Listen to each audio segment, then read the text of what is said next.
Welcome to What's Brewing in Admissions, a roundtable podcast answering all your questions. It's everything you need to know about college. 3, 2, 1. Welcome back to What's Brewing in Admissions. It's good to see you guys again. Every time we come here, we just have a wonderful time. You know, I was thinking about it, man, the question that's being asked about a lot of our students is, now that I'm accepted, what's next? That's true. That is a question we get a lot. Oh, yeah. So I think we need to spend our time in broadcast trying to help. Flesh that out a little bit. Yes. What does acceptance look like? Well, just because you're accepted into a program doesn't mean that you're enrolled. We need to make that distinction first and foremost, because just because you're accepted doesn't mean you have to go through with enrollment. I think sometimes people get that confused. So now that you're accepted, you still got to go through and enroll. Yeah, but you have to make a decision whether you want to. You have to make a decision. So you want to do that. Student enrollment agreement. Yeah, I'm about to say, in theory, you could be accepted into 10 different colleges, but you got to make your decision. You got to make your decision which one you're going to go to. So, I guess we'll go ahead and just jump right in and talk a little bit about our process. Since this is our podcast, I'll talk about our process. And for us, once you're accepted, the next email that you're going to get is going to contain this little form called the Student Enrollment Agreement. Yeah. It looks scary too. It does. It looks real scary. There's a lot of words on it. I wish there weren't, but I kind of have to put them there. The government kind of tells us to, so I'm bound by the government. So once you get this acceptance pre-note, I have gone in and I have attached the student enrollment agreement to that acceptance pre-note, along with it. If you are on campus, you would fill out the new campus student form. But the student enrollment agreement is a form that lays out any kind of fee or cost that you yourself could incur while you are taking classes here at Heritage. And it's for transparency.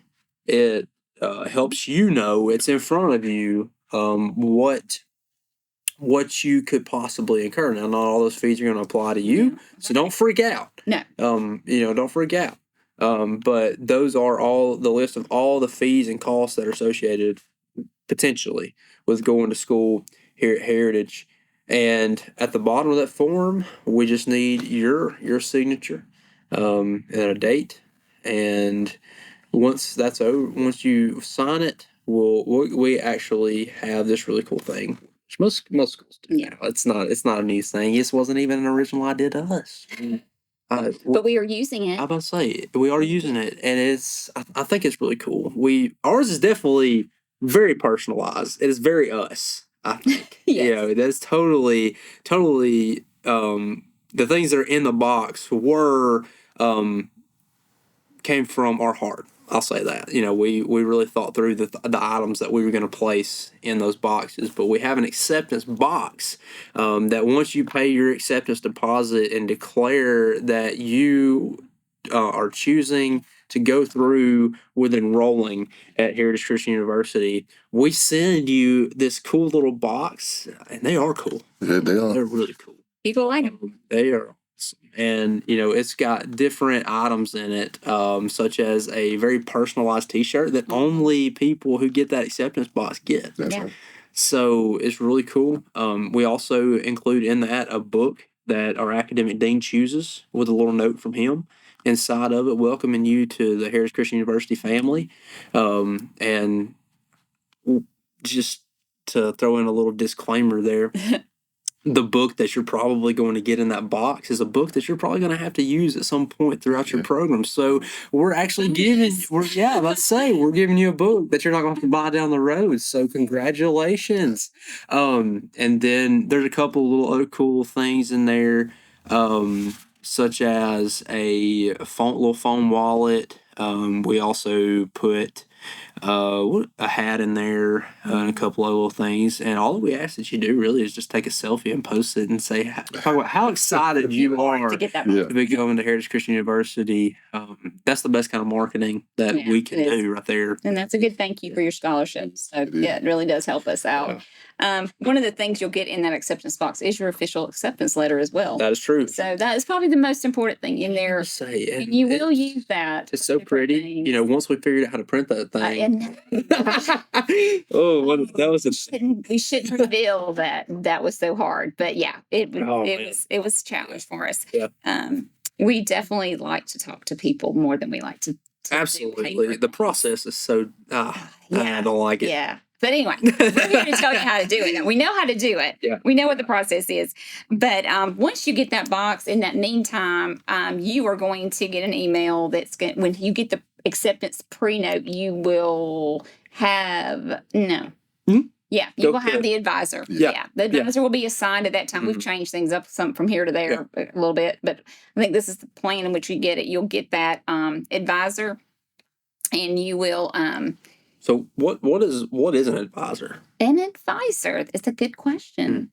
Your advisor, we get those assigned to you based on what degree you're going for. So if you're an undergraduate or if you're in graduate, those that makes a difference. Our specifications are a little bit more in our graduate. So you will either, if you're a Master's of Arts, you'll have one. If you have a Master's of Ministry, you have someone else. So they're pretty much divided. The academic dean decides those, and that is an instructor that knows how to advise you which classes you take throughout the rest of your academic career, so that you are taking the right classes so you can graduate and not waste any money, waste any time.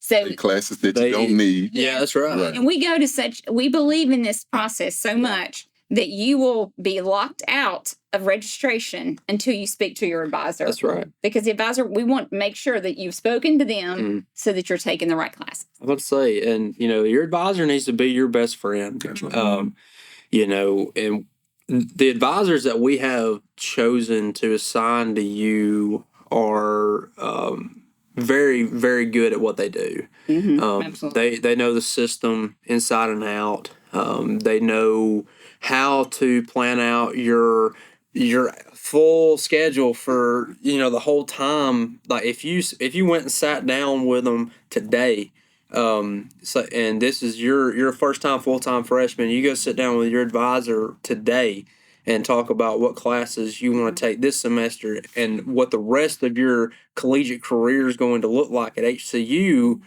They could go ahead and plan that out for you. That's because they know what class you need to take, and that way you have a plan, and y'all collaboratively have a plan for the rest of your time here at HCU, which is basically what I did, because I like to know what I was looking at, what to expect. And the advisor that I had, unfortunately, has moved up the ladder, so he's not an advisor anymore. But he was my best friend. I called on him a lot to make sure that I was going down the right path, and I actually finished my classes a little early. Because if you did that, I think that's a really important thing. As you're going through the application process, the admissions process, we're your best friend. Whoever your person is, that's your counselor. We're talking to you all the time. You have our cell phone number. We're talking to you back and forth, making sure you have all the things you need to get you in class, and get you enrolled in time for whatever semester you want to get in. Yep. But then that switches. Well, still here, you gain a new person on your team. Yeah. Basically, you're gathering another person, which is your advisor. Yeah. So, and I'm not at all saying I don't still want to be your best friend, but well, he will be, because Maker. You really do need to take advantage of that relationship that's been presented to you. Well, I think when it comes to the advisor, they pretty much balance the classes. Make sure you don't take 4 strenuous hard classes. They may say, hey, we see you can do maybe 3 and just take you one of these other ones. But I love and I know, especially if you are an undergraduate and Miss Richardson, Autumn Richardson, will be most of that. If you're DL, if you're distance learner and you're taking undergraduate classes, she is really super good at getting to know who you are and kind of how your life is, and we have different seasons of our life where we're busier than others. Yeah. So exactly, she does a great job of balancing that workload for you, helping you balance that workload. And because we want you to do well, we don't want you to be overly stressed. You're going to be stressed enough just getting it done, because we make life stressful sometimes.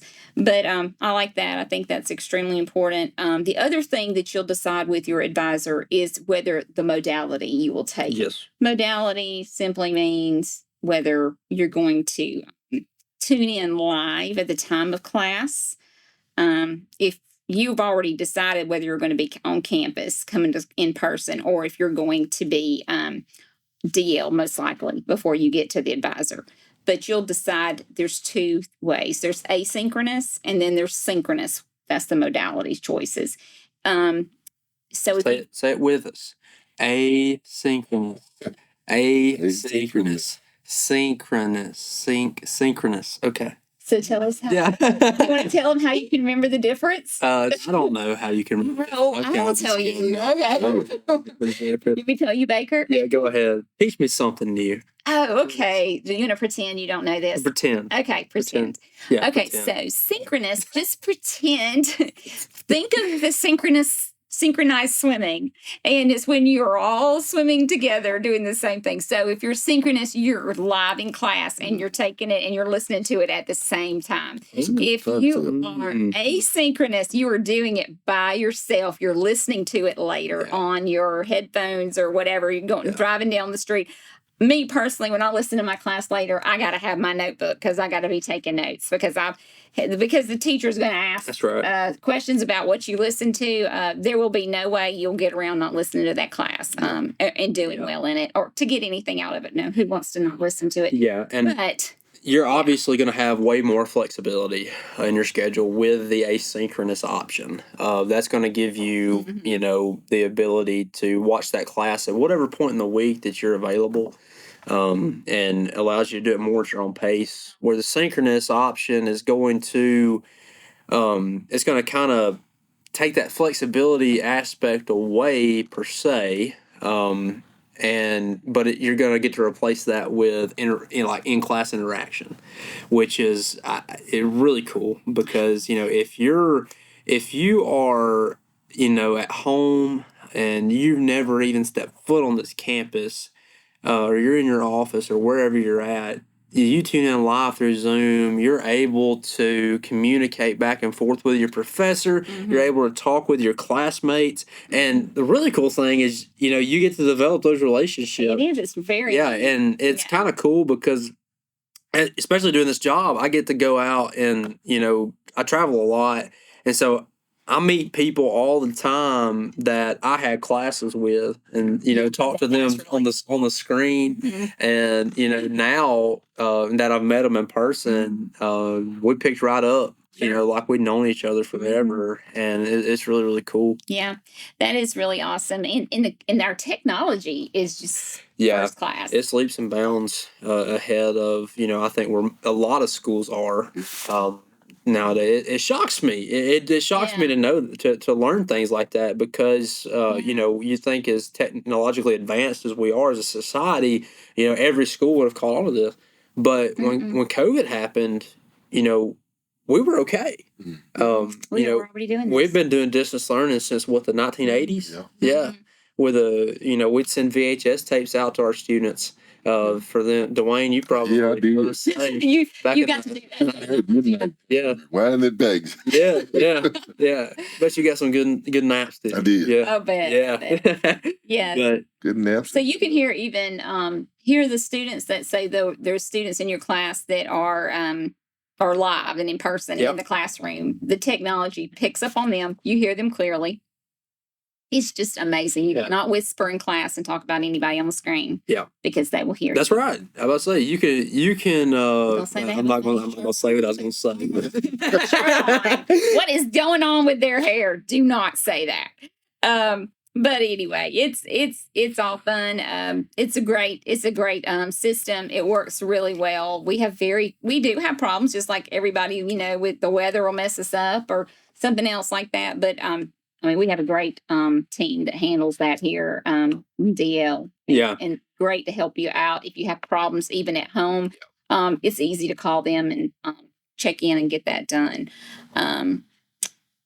One thing that I also like to say about the advisor is I've received several emails. I've emailed my advisor. I haven't heard back from them in 2 or 3 weeks. Well, by all means, you still have our contact. Sometimes the advisor could be on vacation. Sometimes they have family members that are sick and ill and can't get around to the email. So you still have that open communication with us. Yeah. So we just want to put that out there as well. Yeah, because we'll help you get in contact with them. And we can help you kind of know what's going on. And I really love that when people call me, because it's never a bother. Yeah. Never a bother. I always tell people, call me anytime, text me anytime. If I cannot answer you, I will not. Yeah. That's right. And I will call you when I can. Yeah. That's right. And I will text you when I can. Yeah. And don't ever hesitate, because the question's out there and it's on us, then we'll get the answer. We may be looking for the answer. That's right. So that's right. It's really we don't know the answers to everything. but we can walk the halls until we find it. That's right. Or call enough people or email enough people. Mm-hmm. So registering for class, you'll do that on the, we have a program called Popules, which is what we use for for everything, our application and through academics, and you'll take your classes. That's where you'll turn all your homework in electronically on that system. You'll start getting familiar with that we have sent out in a video to help you with that, familiarizing yourself with that, even from the very first when you're accepted, that comes out and you get to learn that. Again, any problems, you can ask your advisor, you can ask us. We'll try to, we'll help you figure it out. But there's a place on there that you'll register online with that. So that is the platform. And then the next thing is registering your student email. Yes, please, people. Register the student email. Use the student email. Just think about it. Why on earth would you want your important school emails getting mixed in with all the garbage that you subscribe to in your personal email? I don't understand it. I deal with people all the time that want to use their personal email. Of course, before you're a student, that's all you've got. Yeah. But once you become a student, that student email needs to become your primary form of contact for all things pertaining to school. Because those are important emails that come through there. You don't want to miss anything. And for those of you that are wondering what an email is, you need to really familiarize yourself with that, because at the professional level, that's how we communicate with each other. Yeah. I hate emails. I hate them. I hate reading them. I'm the world's worst at reading them. And I'll be the first to admit that. But in reality, it's the way it is the way that you communicate at the business and professional level. So you do need to utilize it and be organized with it. So you are our book guy. You want to tell them about ordering their books, like some tips on ordering their books that they need for their classes? Like, I'm not the book guy. Yeah, you are. You read all the time. You go to the library all the time. At the library. Yeah. You miss Jamie or better. You are. Any book that you need, Miss Jamie down at the library, Jamie Cox, she would love to hear from you. She'll guide you as what to order, where to order it, how much it would cost, the whole nine. So she will be your best friend when it comes down to librarian. Amazon. Oh yes, Amazon thrift books. Yeah, what's the other one? We've also got other resources. Libby allows you to check out books digitally. We've also got resources like Digital Theological Library. Oh man, that's so many resources. That's a game changer for sure. So you've got access. The student the other day, he said he loves that. He uses it a lot. Yeah, and I'm about to say I haven't personally been able to use it, but it sounds. It sounds awesome. Great. It is great. It is great. I guess also something that's really important along with that line of your getting books is getting the correct laptop. Yeah. Will work with the program, that is also in the catalog.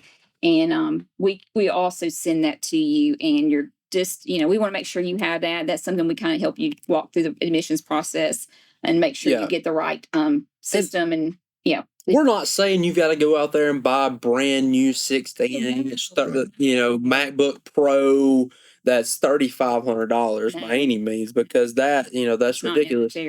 But getting a good laptop that you can count on is absolutely vital to coming to college, because it doesn't matter where you go, you're gonna have to have a laptop. There's no way around it. I mean, that's just the world we live in these days. Yeah. And don't do like I did when I was a freshman. I spilled coffee on my MacBook, fried it. Yep. That's sick. Mm-hmm. That was bad.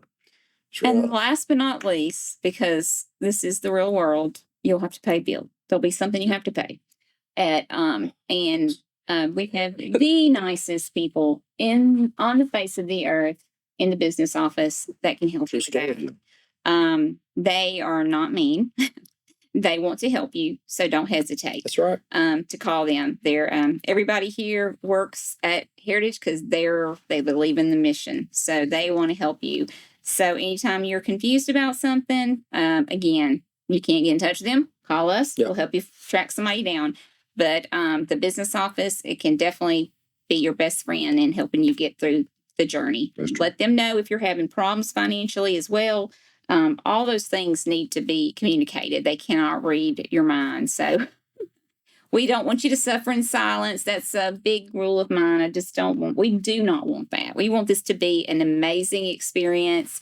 Wherever you go, these are suggestions that wherever you go, you can use. Yeah. And they will prove beneficial to you. Well, we have enjoyed talking to you today. I hope that this has helped you a little bit and hasn't bored you to tears, but has helped you and will bless you. And this may be one of the more important episodes that we do. Because like you started out with, this is where all the questions start coming to you. Is at this point, when we talk to people initially, they don't really know what kind of questions to ask. But by this point in the process, this is when all the questions have had time to come to them. Very true. So this may be the most important episode that we've done yet. Yeah, absolutely, I agree. So, well, we are hoping that we will. If there's something in particular that you want us to talk about, that you would like to know more about, we certainly don't mind talking about that. You can actually call us, like we've said before. But if you'd like for us to maybe, put it on the table here and us talk about it, we'll definitely do that. Yeah. Absolutely. And when we ask for topics, we're talking about topics pertaining to the admissions process. Really? Or going to school. Hey, look, I don't want to be on here talking about controversial stuff now. No. I ain't trying to get canceled, No. No. We like to talk about positive things. Yes. We are all about thinking positive and helping you be there in the positive light. And we stay in the positive light in our office, and we want to stay. We like that, and the school does. The school loves that. We all do love the light. We do. We don't like the darkness. So that was a good point. I like you said that. Yeah, it's great. What did I say? You said you didn't want to do anything controversial, and I agree with you. Yeah. All right. That's what I said. Well, I was about to say, I don't remember what I said 5 minutes ago. So. Hey, if you like it, then share it. If you like this podcast, by all means, then share it. Yeah. It's been a great episode. Yeah. I enjoy hanging out with you guys. Yeah. Leave us a review, give us a follow, and we'll see y'all next time on What's Brewing. If we don't see you next time, we'll see you at the next event. That's right. We're always going somewhere. Yeah. Come by, talk to us. That's right. We'll talk to you. If you want us to be at, hey, let us know. We might be able to show up. Something going on at your congregation, you would love for us to be there. We would love to. These guys are excellent speakers, so just saying. And singers and song leaders. I say I'm not the best. Y'all do both let us. Dwayne's a preacher. Dwayne's a preacher. You're a preacher too. That's what yes, you are. You do a phenomenal job. Well, it's true. You can catch them on Chapel too, on our Chapel on Facebook. Yeah. Just put their names. We've done a couple. Yeah. That's good. It's good stuff. Yeah. All right. Well, it was fun. It was fun. It was fun. All right, God bless you. Peace. See y'all next time. Let's brew. Thanks for joining us for this week's podcast. For more information, go to hcu.edu and remember to like, comment, share, and subscribe.